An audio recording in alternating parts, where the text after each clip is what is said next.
Andy lo que Bota busca. Permitimos deseamos un feliz imán a través de Boa Energia Visión, nos directamente for de Isla de Corsó, agradeciendo a nos colegas, para inmediato nos vai que información más importante per dia de hoje.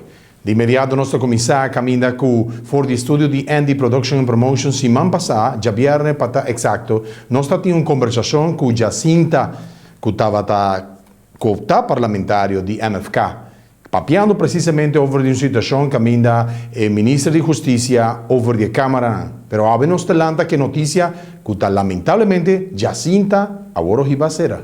Me pode confirmar que a senhora JVAC, não sou inicial maneira de costume, ela vai detener o militar dias na área polícia Rio Canário, nós pedimos para apresentar e no momento que ele chega militar dias ela vai detener, relacionado com o caso que chama Dupnium tem uma investigação que nós está fazendo na coisa para tapar a boca, mondkapjes que agora besteld door die BZV, uma instância de governo, na bestelling, na pagam, pero nunca não chega, e nós temos queijo de governo, nós estamos investigando o caso aqui, e acaba de ter 3 pessoas detenidas, mientras tanto 3 pessoas por aí cas, pero não tem que sospechoso, e aumenta a senhora JVAC agora detenida, nós está acusando a senhora JVAC de lavamento de placa, estafa, malversação e falsificação de documento.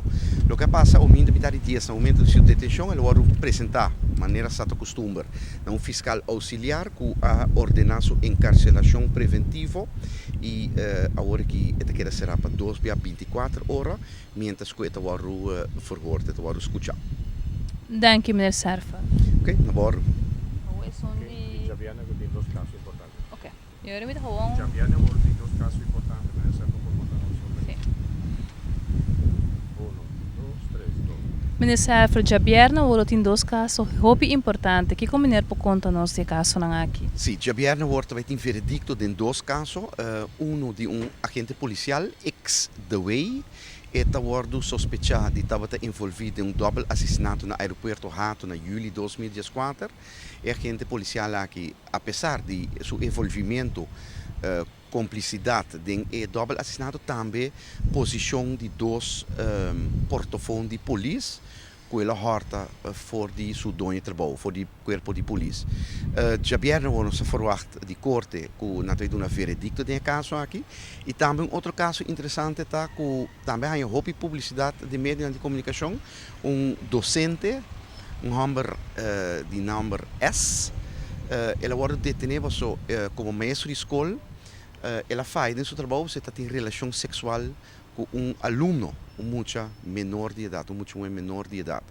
Caso que era tratado 2 semanas passadas e já vieram também o veredicto de caso aqui. Então, é 2 casos, o veredicto lo vai a atenção de prensa.